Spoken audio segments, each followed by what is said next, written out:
Hello friends, Radhe Radhe, Hare Krishna. Welcome back to my channel. जय माता की। तो फ्रेंड्स, आज हम बात करेंगे दुर्गा सप्तशती की रहस्य भाषा की, अर्थात देवी माँ की कृपा की, जो हमारे ऊपर अपनी कृपा करती हैं और हमें हर तरह से अपना कवच का वरदान देती हैं। आप शायद जानते नहीं होंगे कि माँ दुर्गा सप्तशती में कवच भी है। आज बात करते आज अध्याय 2 की, लेकिन उससे पहले आज आपके लिए सुनाऊंगी देवी का कवच। आप विश्वास मानिए, यदि जो ये दुर्गा सप्तशती का पाठ करता है, जो भी मनुष्य, संस्कृत का होता है, हिंदी का होता है, मैं हिंदी में करती हूँ, काफ़ी लोग संस्कृत में भी करते हैं, लेकिन बहुत से लोग कर नहीं पाते हैं कि कोई त्रुटि ना हो जाए। आप यकीन मानिए, यदि आप दुर्गा सप्तशती का कवच पाठ और दुर्गा सप्तशती का पाठ हर रोज करते हैं, प्रतिदिन सुनते हैं या किसी को सुनाते हैं, तो माँ आपकी रक्षा करती हैं, बिल्कुल एक कवच की तरह। साथ ही आपको इस वीडियो में जानने मिलेगा देवी माँ के कवच में कौन से माँ के कितने रूप हैं, किस अंक की कौन सी माता हैं, जो कौन सी माँ है किस रूप में, आपकी कहाँ कैसी रक्षा करती हैं। तो आपको संपूर्ण ज्ञान मिलेगा, संपूर्ण जानकारी मिलेगी। साथ ही जो लोग बीमार हैं, वेंटिलेटर जैसी जगहों पर भी हैं, तो यदि आप उनके कानों में, यदि आप उनके पास बैठकर माँ के 2 शब्द पहुँच जाएंगे, तो माँ उनकी संपूर्ण रूप से रक्षा करेंगी, क्योंकि माँ का काम ही है, ये कवच है कि उनकी रक्षा करें। सबकी रक्षा करती हैं माँ। तो चलिए शुरू करते हैं दुर्गा सप्तशती का रहस्य भाषा का देवी कवच। माँ दुर्गा का ये कवच है।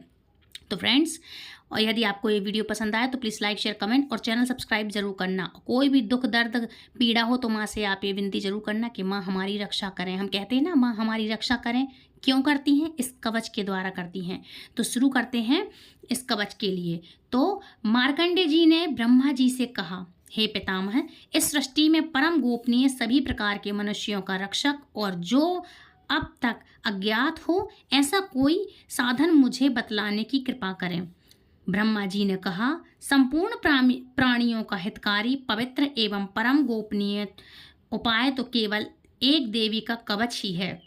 देखिए, जिस तरह मैंने बोला, साक्षात ब्रह्मा जी बोल रहे हैं।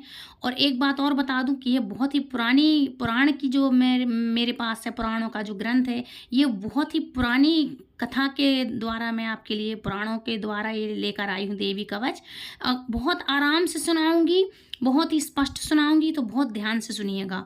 तो मार्कंडेय जी जब इस पूछते हैं तो स्वयं ब्रह्मा जी के मुख से निकली हुई ये बातें हैं, तो जरूर से श्रवण करें।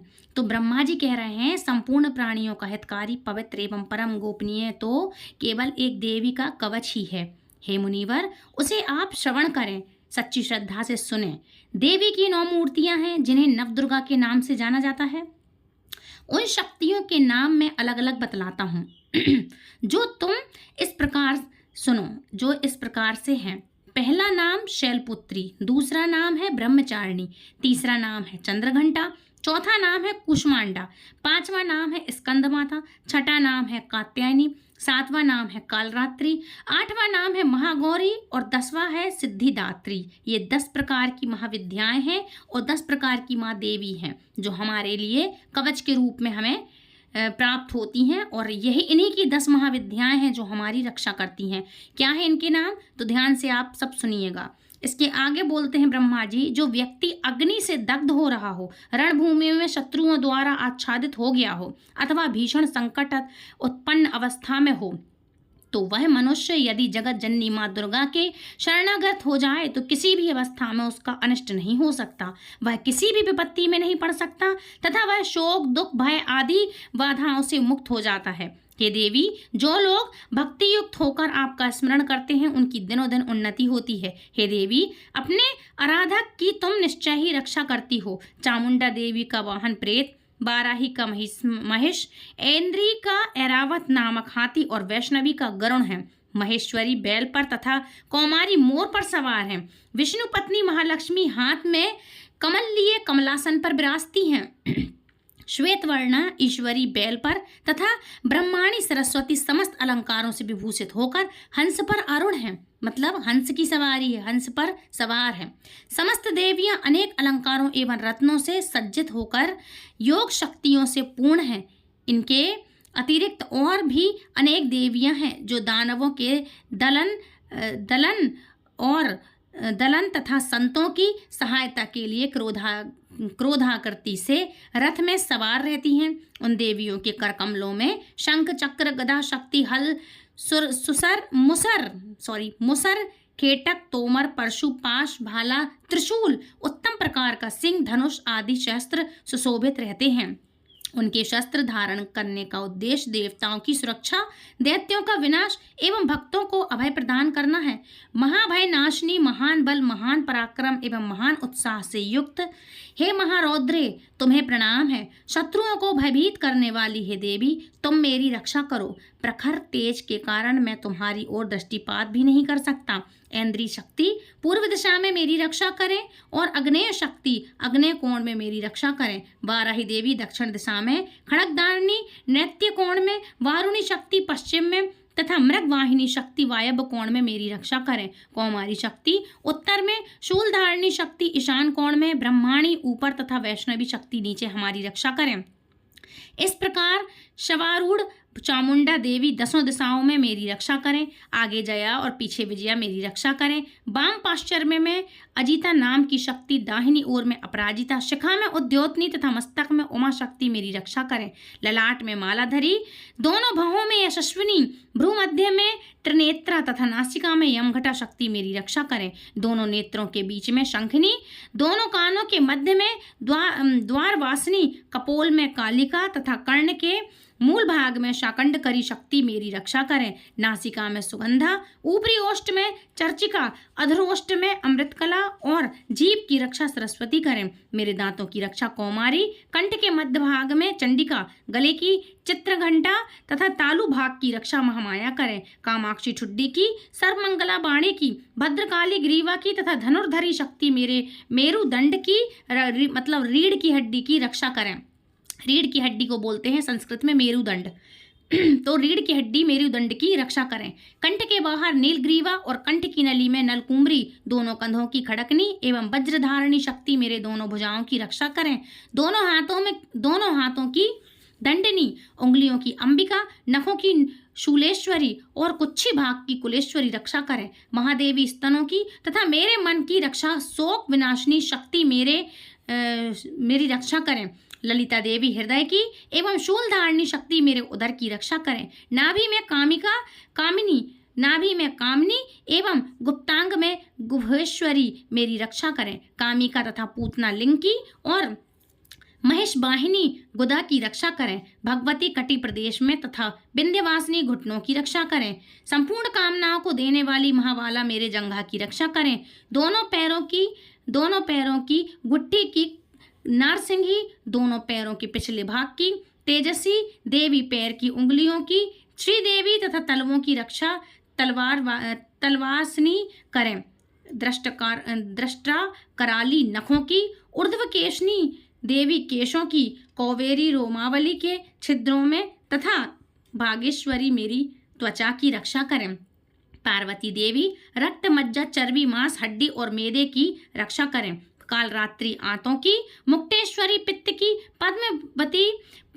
पद्मावती पद्म कोश की, चूड़ामणि कफ की, ज्वालामुखी नखराशि में उत्पन्न तेज की तथा अवैध शक्ति संधि स्थलों की रक्षा करें। ब्रह्माणी शुक्र की, छत्रेश्वरी छाया की, धर्म धारणी शक्ति हमारे अहंकार, मन एवं बुद्धि की रक्षा करें। वज्रहस्ता प्राण, अपान, व्यान, उदान और समान वायु की तथा कल्याण शोभना शक्ति हमारे प्राण की रक्षा करें। रस रूप, गंध, शब्द तथा स्पर्श रूप विषयों का अनुभव करते समय योगिनी एवं हमारे सत्वरज एवं तमोगुणों की रक्षा नारायणी देवी करें। बाराही आयु की, वैष्णवी, धर्म की, चक्रणी, यश, कीर्ति, लक्ष्मी, धन और विद्या की रक्षा करें। हे इंद्राणी, तुम मेरे कुल की एवं हे चंडिके, तुम हमारे पशुओं को रक्षण प्रदान करो। महालक्ष्मी पुत्रों की तथा भैरवी हमारे भार्या की रक्षा करें। सुप्था देवी पथ की, क्षेमकरी मार्ग की, महालक्ष्मी राज दरबार की एवं सर्वव्यापिनी विजया देवी भय से मेरी रक्षा करें। हे देवी, इस कवच में जिस शरीर स्थान की रक्षा की बात नहीं कही गई, उन सभी स्थानों की पाप विनाशिनी जयंती देवी रक्षा करें। कल्याण का इच्छुक व्यक्ति इस कवच का पाठ किए बिना कहीं भी गमन ना करे। इस कवच का पाठ करने वाला व्यक्ति जिन जिन स्थानों पर जाता है उसे उन सभी स्थानों पर धन की प्राप्ति, समस्त कामनाओं की उपलब्धि एवं विजय की प्राप्ति होती है। वह मनुष्य जिस वस्तु की इच्छा करता है वह वस्तु उसे निश्चय ही मिलती है। इस दुर्गा कवच का पाठ करने वाला इस भूमि पर अतुल ऐश्वर्य प्राप्त करता है तथा उसे किसी से भय प्राप्त नहीं होता है और वह युद्ध में विजेता होता है। उस व्यक्ति की पूजा त्रिलोक में होती है। यह कवच देवताओं के लिए भी दुर्लभ है। इस देवी कवच का जो लोग श्रद्धा पूर्वक त्रिकाल पाठ करते हैं उन्हें देवी कला प्राप्त होती है तथा वे त्रिलोक में किसी से परस्पर परास्त नहीं होते। वह प्राणी शतायु होता है तथा उसकी कभी अकाल मृत्यु नहीं होती। उसके लूता एक प्रकार का रोग जो होता है जिसको सिर में खाज खुजली के रूप में बोलते हैं, उस रोग को संस्कृत में कहते हैं लूता। तो उसके लूता रोग विस्फोटक का मतलब चेचक, विस्फोटक संस्कृत में कहते हैं और अपन लोग जानते हैं हिंदी में उसको बोलते हैं चेचक, चिकन पॉक्स उसको बोलते संस्कृत में विस्फोटक। तो उसकी अकाल मृत्यु नहीं होती। उसके लूता रोग और विस्फोटक आदि समग्र रोग नष्ट हो जाते हैं। उसे स्थावर विष, कनेर, भांग, अफीम आदि मतलब उसे स्थावर ये वाले जो विष हैं, जो जहर हैं, मतलब कनेर है, भांग है, अफीम आदि, ये इतने सारे जो विषय जो हैं, जो विष हैं मतलब जहर है जो, तथा जंगम विष, सर्प बिच्छू आदि के दशक द्वारा, मतलब ये सर्प बिच्छू आदि के अंदर भी जो विष होता है, इससे उत्पन्न होने वाला जो विष है, इन सब का प्रभाव भी नहीं होता। किसको? जो ये माँ का दुर्गा कवच का पाठ करता है। इन सब चीज़ों का किसी भी प्रकार का इसका प्रभाव उस इंसान पर नहीं होता। किसी प्रकार के तांत्रिक कर्म, मारण, मोहन, वशीकरण, उच्चाटन, द्वेषण, शांतिकरण, ये सब ऊपरी बाधाएं भी नहीं होती। किसको? जो व्यक्ति माँ दुर्गा का कवच पाठ का पाठ करता है, दुर्गा सप्तशती का कवच पाठ जो मैं आपको सुना रही हूँ। स्वयं ब्रह्मा जी कह रहे हैं कि ऐसे इंसान को मारण, मोहन, वशीकरण, उच्चाटन, द्वेषण, शांतिकरण उसे व्याप्त नहीं होते। मतलब ये सब चीज़ें भी असर नहीं करती जो दुर्गा कवच का पाठ करता है। मंत्र, यंत्र, पृथ्वी एवं आकाश में गमन करने वाले ग्राम देवता आदि, जलोत उत्पन्न उपदेश सिद्ध समस्त देवी देवता आदि, समस्त कुल देवता, कंठमाला, गले की विशिष्ट रोग, डाकनी, शाकनी तथा अंतरिक्ष चारणी, भूत, पिशाच, यक्ष, गंधर्व, राक्षस, ब्रह्म राक्षस, बेताल, कुष्मांडा तथा भीषण भैरव आदि समस्त अनिष्टकारक जीव इस कवच के पाठ करने वाले व्यक्ति को देखते ही स्वयं नष्ट हो जाते हैं। इस कवच के पाठकर्ता को राज सम्मान प्राप्त होता है तथा वह प्राणी अपनी कीर्ति से इस भूतल को मंडित करता है। इस कवच पाठ के अनंतर जो सप्तशती का पाठ करता है वह इस धरती पर तब तक बना रहता है जब तक पहाड़, वन और कानन युक्त यह पृथ्वी स्थित रहती है। इस कवच का नित्य प्रति पाठ करने वाला व्यक्ति देह त्याग के पश्चात महामाया की कृपा से परम पद का अधिकारी होता है। मतलब मरने के पश्चात भी माँ दुर्गा के पद का अधिकारी होता है। माँ दुर्गा मरने के बाद भी उसका कल्याण करती हैं, अपने पास रखती हैं माँ। वह शिव सामीप्य को प्राप्त करता है। शिव कौन है? शिव और शक्ति एक ही हैं, तो वो शिव के धाम में जाता है, माँ अपने पास रखती हैं, उनके समीप रखती हैं और वह आनंद पूर्वक वहाँ निवास करता है। तो ये था आज का स्त्रोत, आज का अध्याय माँ की दुर्गा कवच का। नेक्स्ट अध्याय में इसके और बताऊंगी अगला स्त्रोत। अभी इसका आधा आपने सुना है। अभी इसका कवच का जो पहला अध्याय है, पहला श्लोक, अब सुनाऊंगी इसके दूसरा स्त्रोत सुनाऊंगी। अभी ये पहला अध्याय है किसका? दुर्गा माँ के कवच का पहला अध्याय। अब सुनाऊंगी दुर्गा कवच का दूसरा अध्याय नेक्स्ट वीडियो में। और फ्रेंड्स, यदि वीडियो आपको पसंद आई तो प्लीज़ वीडियो को लाइक, शेयर, कमेंट कर चैनल सब्सक्राइब करें। यदि आप हमारी वीडियोज़ पे चैनल पे पहली बार आए हैं, पहली बार जुड़ रहे हैं, तो प्लीज़ हमारे चैनल को सब्सक्राइब करके बेल आइकन को ऑल पे प्रेस करें ताकि आने वाली वीडियो की नोटिफिकेशन सबसे पहले आप तक पहुंचे। और यकीन मानिए, यदि आप ये दुर्गा सप्तशती का पाठ पढ़ते हैं, पढ़ाते हैं, सुनाते हैं, कोई लंबे समय से बीमार है तो उसको सुनाते हैं, तो आपने सुन ही लिया है कि देवी माँ कहाँ कैसे हर तरह से हमारी रक्षा करती हैं। शरीर में जो भी होता है हमारा, आगे पीछे, ऊपर नीचे, हर तरह से माँ दुर्गा साक्षात स्वयं कवच बन के हमारी रक्षा करती हैं। तो आप समझ ही सकते हैं पौराणिक चीज़ें हैं, पौराणिक कथा हैं, हिंदू धर्म के बहुत पुराने ग्रंथ पुराण से निकली हुई ये कथा है। बहुत पुरानी, मेरे पास भी ये पुराण है एक, उसी से मैंने ये कथा निकाली है और उसी से मैं आपके लिए पढ़ा रही हूँ। जो भी बता रही हूँ सत्य है, हमारे पौराणिक वेदों में लिखी हुई ये सत्य बातें हैं, कोई फेक नहीं है। इसलिए हमारी वीडियो को लाइक शेयर कमेंट करके चैनल सब्सक्राइब करें, दूसरों तक शेयर जरूर करें। अपने हिंदू धर्म सनातन परंपराओं को, सभ्यताओं को, हमारी हिंदू धर्म की कीर्ति को दूसरों तक भी आप जरूर से शेयर करें। तो फ्रेंड्स, मिलती हूँ नेक्स्ट वीडियो में, तब तक के लिए राधे राधे, हरे कृष्णा, जय माता की।